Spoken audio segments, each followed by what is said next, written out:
Welcome back to my channel. This video is the 6th in my What is Oera Linda series, and the first to address the question of authenticity, the proverbial elephant in the room when learning about Codex Oera Linda. By some accounts numbering more than 1,000 books and articles, the available literature exploring the authenticity of Codex Oera Linda is, like everything else involved with this manuscript, fragmentary, obscure, difficult to follow, and even harder to contextualize. In this video, I will introduce two of the most well-known names in the world of Oera Linda Studies, Goffe Jensma and Vinkers, and give a brief summary of their positions on the authenticity of the material. As most people know, Codex Oera Linda is widely considered to be a 19th century forgery, fraud, hoax, mystification. In short, a fictional story pretending to be a genuine historical document. Given that the Oera Linda manuscript, when compared to conventional historical narratives, is so full of anachronisms in terms of event timelines as well as personalities and even technologies, it was written off by various authorities almost immediately following its alleged unearthing in 1867 as, at best, implausible. The Dutch Royal Academy of Sciences, for instance, flat out refused to examine the manuscript in 1874. Jacob Dirks, a first cousin of J.G. Ottema, probably the most important defender of Codex Oera Linda's authenticity during his lifetime, following publication of his first translation in 1872, who I profiled in some detail in a recent video entitled Lost in Translation, which you can watch by following this link, was at the time president of the Frisian Society and a member of the Royal Academy. The story goes, given that the owner and namesake of the Oera Linda manuscript, Cornelis over de Linden, had received an offer from England to sell it for a prodigious sum, Dirks reportedly posited to his Academy colleagues, with the primary source thus set to disappear as mysteriously as it came, should not the supreme authority now make a determination as to its authenticity? Why, some Frisian Society members wondered, had it never been taken up for discussion by the Royal Academy of Sciences? If it is genuine, they argued, then no one needed fear a thorough investigation by the most qualified of that learned body. If false, then a decisive adjudication of the facts would be a highly desirable thing. Quickly, however, the Academy decided that an investigation would compromise the integrity of the institution, declaring, "The Oera Linda Book is a recent and not even well-executed hoax." Bear in mind, this was their judgment without having examined the material, and the attitude on display even then has continued to characterize the academic reception of the Oera Linda manuscript throughout its history, with true believers and open-minded individualists set against detractors and militant defenders of the status quo. Among the more prominent voices questioning this state of affairs was Eduard Dovis Dekker, considered to be one of the greatest ever Dutch authors, who lived from 1820 to 1887 and went by the pen name Multatuli. He articulated the general reaction to the outright rejection by the scientific select with a provocative question. I say that the Oera Linda Book deserves serious treatment, and ask whether there are any among the perspicacious and supercilious gentlemen of the Royal Academy who would themselves feel capable of producing such a forgery. In his successful 2004 dissertation entitled The Masked God, which works on the assumption that the Oera Linda manuscript is a forgery, or more accurately a theological parody, Dr. Goffe Jensma puts it this way. The way the national intellectual elite tried to stuff the book into the dustbin of history was seen as a demonstration of false pride. After all, the question is never answered if one merely regards the book as historiographically inauthentic, saying simply, "It is not what it claims to be," for what is it then? Although it might seem from the above quote that Jensma, now Professor Emeritus of Frisian Language and Literature, University of Groningen, is a proponent of studying Codex Oera Linda as an important historical document, it is clear from the bulk of his writings that he considers the manuscript to be a falsification in the tradition of older Frisian chronicles considered to be so-called mystifications. His main thesis is a reiteration of a long-held theory assigning authorship to a conspiracy of three men, namely, manuscript owner Cornelis Oera Linda, archivist and lexicologist Eelco Verwijs, and pastor and author Francois Haverschmidt. This theory is generally accepted by the academic community to be true and unchallengeable. Yet even Jensma, who has written most extensively about it, does not claim any record of correspondence or meetings between the three men. What's more, Oera Linda, Verwijs, and Haverschmidt all disputed the accusations, which were circulating even in the 1870s and 80s. Supporting this theory thus requires writing off all three men as inveterate liars, while taking unsubstantiated conjecture as fact. Indeed, it has never been established that the alleged conspirators all lived in the same place at the same time, and any plot to collectively fabricate the elaborate manuscript would have had to be carried out through letters, none of which has ever been found. As Jan Ott explains in his English-language translation, Codex Oera Linda, Revised Edition, published in 2022. While Verwijs and Haverschmidt were known to have been acquaintances, Haverschmidt and Oera Linda would have had to get to know one another well enough in the 1.5 years from December 1862 to July 1864 that the former was one of three pastors at Den Helder, a parish of some 9,300 members. Oera Linda, meanwhile, was known not to be a churchgoer. He was also a generation older than the pastor, was a grandfather, and remarried as a widower in May 1863. The 28-year-old Haverschmidt himself was married in August 1863 and became a father 1 year later.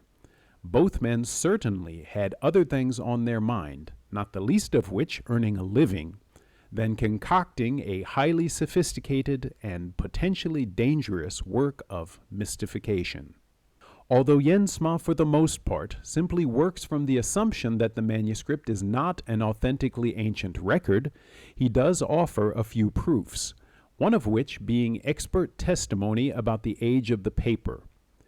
In 1876, the manuscript was submitted to Frederik Muller, a leading Amsterdam bookseller and expert on antiquarian manuscripts, and he concluded that it was of 19th century origin.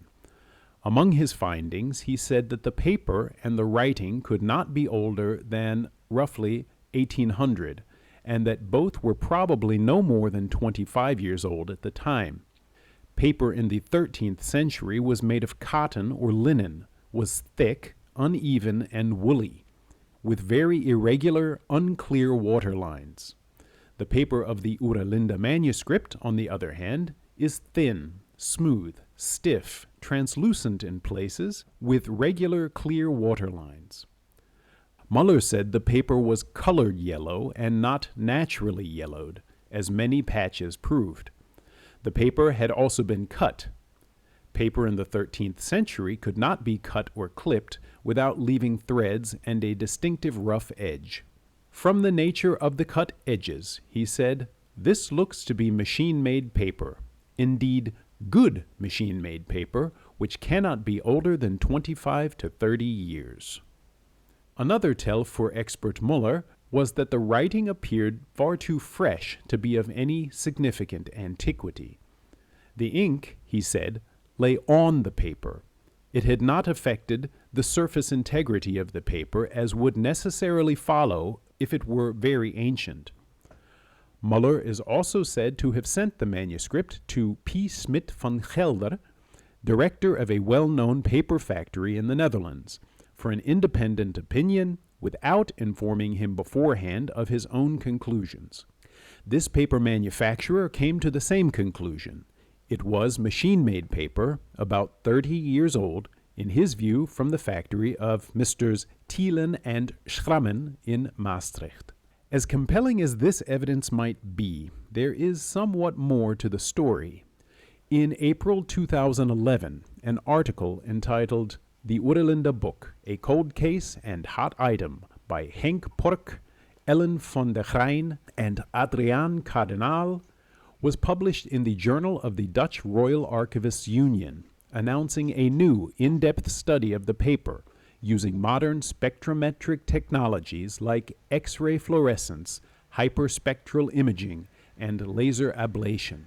The research material consisted, besides sheets of the original manuscript, of a pile of unused paper that was also in the possession of Cornelis over de Linden, but had never been examined, as well as some letters from the correspondence of Eelco Verwijs. The article cited a well-funded, multidisciplinary team of specialists, including Goffe Jensma and representatives of the Proost and Brandt Laboratory in Diemen, the Dutch Forensic Institute in Den Haag, the Dutch National Service for Cultural Inheritance in Amsterdam, and the Netherlands National Archive. The research was said to be mostly completed, with a comprehensive report to be made available in 2013, the aim being, and I quote, to reveal this intriguing mystification and the role that the perpetrators Francois Haverschmidt, Eelco Verwijs, and Cornelis over de Linden played in this cold case. Interestingly, and perhaps tellingly, no paper or article were ever published with the results of the study. Perhaps the most unique aspect of Jensma's research into the supposed authorship of the Oera Linda manuscript is his suggestion that not only is it a creation of the fantasy of the three named conspirators, but indeed a clear parody of existing Frisian historical mystification, such as the 16th century Frisian chronicles by Occo von Skarl, also known as Occo Skarlensis, and that it was never meant to be taken for an authentic historical source. The time in which the Oera Linda manuscript came into public view coincided with a flourishing of scientific exploration into topics including historiography. For instance, it was 1873, just 1 year after the first translation of Oera Linda by Dr. Ottema, when a short book called A Critical Review of Frisian Historiography systematically looked back at the quasi-mythical chronicles through the lens of historical empiricism and rejected them as myth. In this vein, Jensma posits that the authors sought to openly lampoon the Frisian nationalism of the time, crafting absurdly exaggerated tales of a morally impeccable past to challenge, through grotesque parody, what he terms the fantastic image of Frisian antiquity that was still widespread in the 19th century. He passes judgment on Dr. Ottema, naming him a highly learned yet credulously naive man, who, as a believer in and energetic defender of the manuscript's authenticity, fell into a trap that was never meant to exist. Other aspersions are cast against various dupes and dopes who are either too ignorant to see their own folly or are willing participants in a hoax that they can instrumentalize for their own diabolical ends. In a 1992 article for the Frisian Society Yearbook, Jensma states, "The older chronicles adopt a serious, scholarly, humanistic tone. To persuade, they appeal to reason. The OLB, by contrast, is comedic, quasi-simplistic, romantic, and appeals to the emotions. The comedic, satirical power of Codex Oera Linda, he says, derives from its patently fictional perspective, the starting point of the authors being, if the conjectures of the earlier chroniclers had been correct, then what would a witness to these events have had to say about it all? Jensma views the fragmentary narratives of the manuscript primarily as an allegory for the rise of 19th century modernism. Again, from the 1992 article, one must move away from the suggested concept of Freya's people as actual Frisians and put the modern free man or free thinker in their place. Only then can one, though certainly not easily, see the book as a unitary whole, without having to directly name a creator or indicate a motive. Only then does the text acquire meaning. The Finns, he says, are a metaphor for Orthodox Protestants. The Magyars, a reference to magical thinking. On the whole, Professor Goffe Jensma views Codex Oera Linda as symbolizing the sectarian struggle between religious dogmatism and liberal modernism, designed as a flimsy ruse meant to shatter the ontological illusions of the reader using historical parody as its vehicle. Nothing more, in other words, than a grand practical joke gone out of control. His strictures on the language of Oera Linda, which he calls Oera Lindese, to distinguish it from the true Frisian language, claim it was deliberately archaized by means of an artificial language characterized by an Old Frisian feel through the choice of forms and words, paired with a generalized comprehensibility through modern syntax, in such a way as to be obvious, and thus humorous, much as a comedian might parody political speech. Some of his supporting arguments derive from a 19th century booklet by Jan Bekkering Vinckers, called The Inauthenticity of the Oera Linda Book, demonstrated by the gibberish in which it was written. As the title suggests, this 1876 work is a bombastic refutation of the notion that Codex Oera Linda could be an authentic historical document, the tone of which even Professor Jensma calls overblown. Vinkers, who was a grammar school teacher in the town of Kampen, had reportedly examined only a few pages of the manuscript. Yet, he presents himself as a linguistic authority and makes sweeping statements, such as when he calls out academic Oera Linda believers, like Dr. Ottema.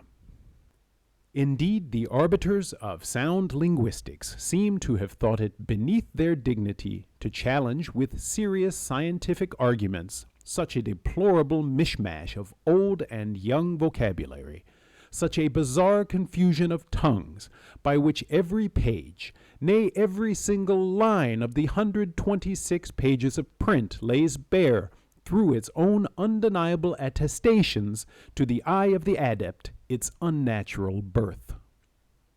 Using comparative linguistics, Vinkers' contemptuous study attempted to show that the language of the Oera Linda Book could not be the predecessor to Old Frisian as found in the books of laws from the late Middle Ages. Unlike Jensma, Vinkers takes seriously the attempt to pass off the manuscript as genuine, which he views as an almost personal affront. He begins by challenging the opinions of Dr. Ottema and several other linguists of the day that the language of the Oera Linda is a pure example of the Frisian language, which deteriorated over time through foreign influence. How, he asks, could they determine this if the oldest specimens of Frisian exist in only a handful of documents from the 13th to 15th centuries? Those older manuscripts, as with all other known so-called Germanic languages, have certain features that are absent in the Oera Linda manuscript, in the language we call Freya's. He argues that the inflectional forms, declinations, comparative forms, and conjugations of all Germanic languages have been shown by comparative linguistics to correspond essentially with one another and with Sanskrit, Greek, Latin, etc., in that the letters and forms change according to fixed laws, inflect and sometimes fall away, and that the oldest documents always exhibit the least corrupted and most consistent and robust spellings and forms. Accordingly, a language like Gothic, from roughly 350 AD, would correspond more closely with Sanskrit than, for instance, Old English, Saxon, or Old High German from around 800 AD. From this it follows that a language as old as Freya's, with inscriptions in the Book of Adela followers copied in 500 BC from sources far older, would have to be impeccable in terms of spelling and grammar. Like Jensma, Vinckers claims that many words in the Oera Linda manuscript merely appear to exhibit an older form, and that the author thoroughly enjoyed crafting etymological jokes, but without the foggiest notion of Germanic etymology. Among the examples given by Vinckers are Cadic, meaning K-dike, as the name for the Spanish port of Cadiz, arguing that it disagreed with the Greek name for the area. Another is Himalaya, to which he erroneously attributes the etymology to stroke the sky, whereas the suggested etymology in the manuscript is leading to or lying in the heavens. He says that the author or authors were obviously familiar with the medieval Old Frisian documents, but completely ignorant of the usage of different forms like dative, accusative, nominative, genitive, etc. Though there may be some validity to these arguments, in that the forms mentioned are not used within the Oera Linda manuscript in a way familiar to us at this point in history, his theory is at odds with Jensma's insistence that the conspirators were very knowledgeable about the science of linguistics, and the idea that an experienced author known for his skilled use of language and a highly educated lexicographer were involved in the mystification plot. Detailing the very technical arguments of Vinckers goes far beyond the scope of this long video. The Dutch language booklet is available online, and I will leave the link below. There is also a wealth of information available, mostly in English, about both of these authors and their theories, as well as many additional books, papers, and articles written over time about Codex Oera Linda at the Oera Linda Studies blog, a link to which I will also include below. Anyone interested in finding in-depth information about the background and history of the Oera Linda manuscript should definitely check it out. There is a Where to Start section, as well as a search function and months' worth of information to read through, links to follow, and commentary by well-known names in the Oera Linda Studies world that you will not find anywhere else. For access to the manuscript itself and translations into English, Dutch, German, and Spanish, go to the Oera Linda wiki at the link below. And you can lurk or participate in the Oera Linda forum to keep abreast of the most recent topics of discussion surrounding this fascinating and important document. Join me soon for more on the topic, What is Codex Oera Linda?, as well as readings from the original source and news about the forthcoming final edition of our English translation. See you next time.